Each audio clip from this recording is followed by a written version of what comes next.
గురుదేవా, ఏ ధర్మంలోనైనా హ్మ్. అది క్రైస్తవం అవ్వచ్చు, ఇస్లాం అవ్వచ్చు, బౌద్ధం అవ్వచ్చు, జైనం అవ్వచ్చు, హిందూ ధర్మం అవ్వచ్చు. యెస్. ఒక ధర్మాన్ని విమర్శించే వాళ్ళు ఉన్నారు. అయి అది దారుణమైన విషయం ఇది. ఇది చాలా దారుణమైన విషయం. ఓకే. మన ధర్మం ఎప్పుడు సనాతన హిందూ ధర్మం ఎప్పుడు గూడా హ్మ్. వేరే వాళ్ళని విమర్శించమని చెప్పలా. ఓకే. ఓకే. ఎవరెవరైతే ఇప్పుడు యూట్యూబ్ ఛానల్స్‌లో ఈ మిగతా ధర్మాలని విమర్శిస్తున్నారో వాళ్ళు హిందువులవని, క్రిస్టియన్స్ అవని, ముస్లిమ్స్ వాటెవర్. ఓకే. ఎవరైనా సరే అది తప్పు. ఓకే. ఓకే.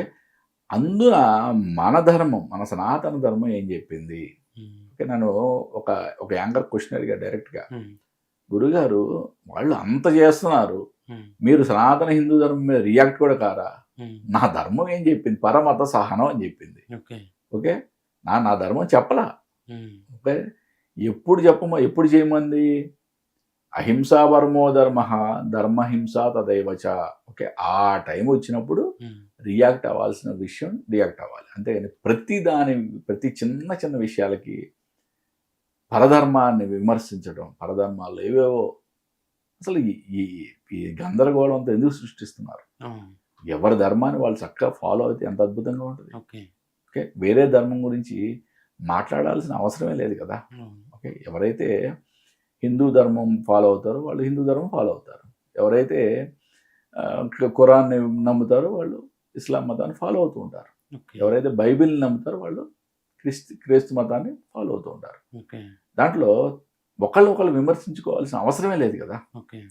ఈ యొక్క ప్రేలాపనలు, పిచ్చి ప్రేలాపనలు చాలా ఎక్కువైపోయినాయి. ఓకే. ఇది ఒక విధంగా చెప్పాలంటే, అంటే ఈ యూట్యూబ్ ఛానల్స్ వల్ల, హ్మ్. అంటే ఈ మీడియా యొక్క అంటే స్వాతంత్రం అంటే ఎక్స్ట్రా ఫ్రీడమ్ అంటాం కదా! అవును. హ్మ్. అంటే స్వాతంత్రం దుర్వినియోగం అయిపోయిందని చెప్పొచ్చు. ఓకే. స్వాతంత్రం పూర్తిగా దుర్వినియోగం అయిపోయిందని చెప్పొచ్చు. ఇప్పుడు అవును. ధర్మస్థల విషయంలో ఇవే యూట్యూబ్ ఛానల్స్ హ్మ్. చాలా చక్కగా, హ్మ్. చాలా చక్కగా వాళ్ళు విధి నిర్వహిస్తున్నారు. అవును. చాలా ఛానల్స్. హ్మ్. చాలా ఛానల్స్. మరి ఇవే యూట్యూబ్ ఛానల్స్ ఇక్కడ స్వాతంత్రాన్ని అంటే ఫ్రీడమ్‌ని పూర్తిగా ఓకే. దుర్వినియోగం చేసేస్తున్నాయని చెప్పొచ్చు. ఓకే. అంటే వాళ్ళ వ్యూస్ కోసమో, హ్మ్. ఓకే. వాళ్ళ వ్యూస్ కోసమో లేకపోతే వాళ్ళ వాళ్ళ యొక్క ఎకానమీ కోసం అంటే వాళ్ళ డబ్బులు అంటే యూట్యూబ్ ఛానల్ నుంచి వచ్చే చిల్లర డబ్బుల కోసం. హ్మ్. నిజంగా చెప్పాలంటే చిల్లర డబ్బుల కోసం. ఓకే. ఒకళ్ళనొకళ్ళు రెచ్చగొట్టి, హ్మ్. ఓకే. వాళ్ళు ఉండంగా ఇంకొక మతం గురువులకు ఫోన్ చేయటం. అవును. ఓకే. ఎవరికో ఫోన్ చేసి ఈయన ఇట్లా అంటున్నాడు, ఆయన అట్లా అంటున్నాడు వీళ్ళే పెట్టడం. హ్మ్. డిబేట్లు పెట్టడం. హ్మ్. ఇవన్నీ హర్షించదగ్గ విషయాలా? సనాతన హిందూ ధర్మం ఎప్పుడు కూడా ఇటువంటివి చెప్పలేదు. మన ధర్మం బోధించేది పరమత సహనం అంతవరకే. అందరిని కలుపుకుంటూ మన ధర్మాన్ని మనం పాటించమని మన ధర్మం ఎప్పుడు చెప్తుంది. ఓకే.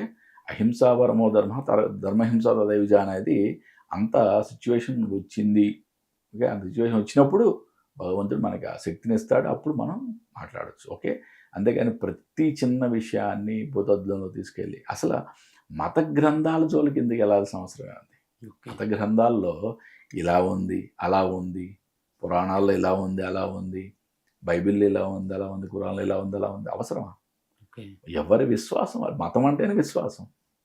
ఎవరి విశ్వాసం వాళ్ళది. ఎవరి విశ్వాసం ఉన్నట్టు వాళ్ళు వాళ్ళ యొక్క మతంలో వాళ్ళు అనుసరిస్తూ ఉంటారు.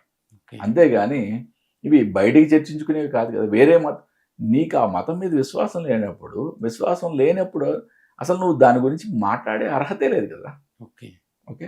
ఒకటికి 10 సార్లు చెప్తున్నాను. మనం సనాతన హిందూ ధర్మం ఎప్పుడు కూడా ఇటువంటివి చేయమని ఎక్కడా చెప్పదు. మనది పరమత సహనం కలిగిన మన సమాజం అంది.